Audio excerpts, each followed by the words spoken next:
Hello everyone, welcome back to my YouTube channel. आज का हमारा मैथ्स का क्वेश्चन इस प्रकार से है।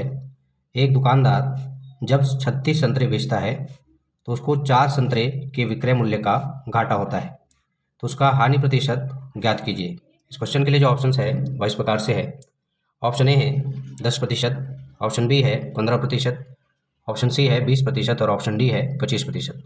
तो चलिए इस प्रकार के क्वेश्चन को कैसे सॉल्व किया जाता है उसको सीखते हैं और समझते हैं। ठीक है, तो सर्वप्रथम हम क्या करेंगे, मान लेते हैं। ठीक है, मैं यहाँ पे लिख देता हूँ, माना कि संतरे का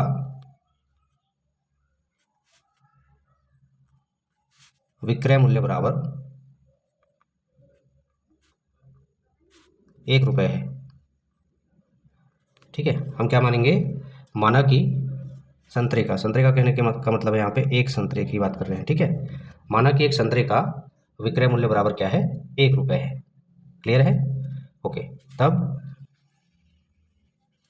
36 संतरों का विक्रय मूल्य क्या हो जाएगा, 36 संतरों का विक्रय मूल्य बराबर ये हो जाएगा हमारा 36 गुना 1 यानी कि 36 रुपये। क्लियर है ना? 36 संतरों का विक्रय मूल्य कितना निकल कर आ रहा है, तो ये आ रहा है हमारा 36 रुपये। क्लियर है ना यहाँ तक? ओके, अब आगे क्वेश्चन में कहता है कि जब वो 36 संतरे बेचता है तो उसको 4 संतरे के विक्रय मूल्य का घाटा होता है या हानि होता है।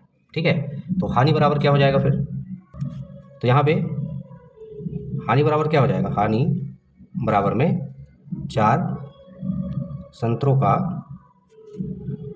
का विक्रय मूल्य। तो 4 संतरों का विक्रय मूल्य कितना हो जाएगा, तो 4 संतरों का विक्रय मूल्य हो जाएगा 4 संतरे, ठीक है, गुना 1 रुपये। तो इस तरह से जो 4 संतरों का विक्रय मूल्य है वो आता है हमारा 4 रुपये। ठीक है, यानी कि हानि कितने का हो रहा है, तो 4 रुपये का हो रहा है। ठीक है, ये 4 रुपये का घाटा। ठीक है, या फिर इसी को हम हानि कह सकते हैं। क्लियर है इतना? ओके, चलिए अब आगे चलते हैं। अब हमने 36 संतरों का, यहाँ पे लिख देता हूँ, 36 संतरों का विक्रय मूल्य ज्ञात कर लिया है। 36 संतरों का विक्रय मूल्य कितना है, तो ये है हमारा 36 रुपये।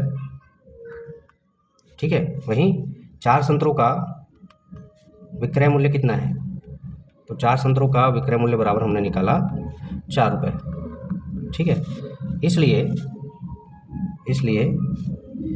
क्रय मूल्य बराबर क्या हो जाएगा, या कुल क्रय मूल्य बराबर क्या हो जाएगा, तो क्रय मूल्य बराबर हो जाएगा हमारा 36 धन 4।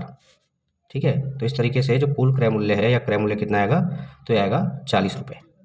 ठीक है, तो हमने क्रय मूल्य भी ज्ञात कर लिया है। ठीक है, अब चलिए, हमको क्वेश्चन में चूंकि हानि प्रतिशत पूछा गया है तो हानि प्रतिशत का सूत्र लगा देते हैं और इस क्वेश्चन का आंसर ज्ञात कर लेते हैं।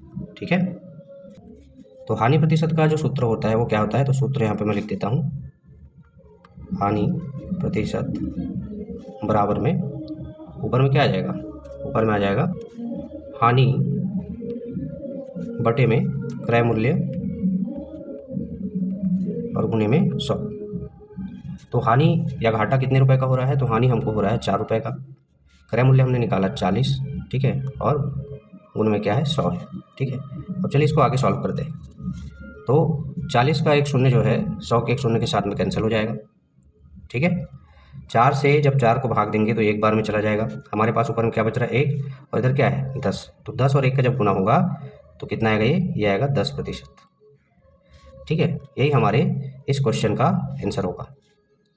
ठीक है, हानि प्रतिशत कितना निकल कर आएगा, तो हानि प्रतिशत बराबर हमारा निकल कर आ रहा है 10%। क्लियर इतना? ओके, अब चलिए ऑप्शन की तरफ चलते हैं और देखते हैं कि कौन से ऑप्शन में 10% दिया हुआ है। ओके, जब हम ऑप्शंस की तरफ आते हैं तो हम देखते हैं कि ऑप्शन नंबर ए में 10% दिया हुआ है, यानी कि इस क्वेश्चन के लिए जो राइट आंसर होगा वह होगा ऑप्शन नंबर ए। ठीक है,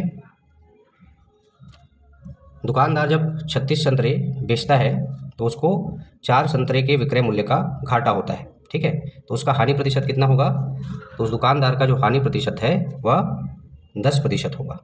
क्लियर है? आशा करता हूँ आप लोगों को इस प्रकार का क्वेश्चन कैसे सॉल्व किया जाता है वह बहुत अच्छे से समझ में आया होगा। तथा यह वीडियो जो है आप लोग के लिए यूज़फुल साबित होगा। इसी प्रकार के इंपॉर्टेंट टॉपिक को लेकर, क्वेश्चंस को लेकर मिलते हैं हमारे नेक्स्ट वीडियो में। तब तक के लिए धन्यवाद।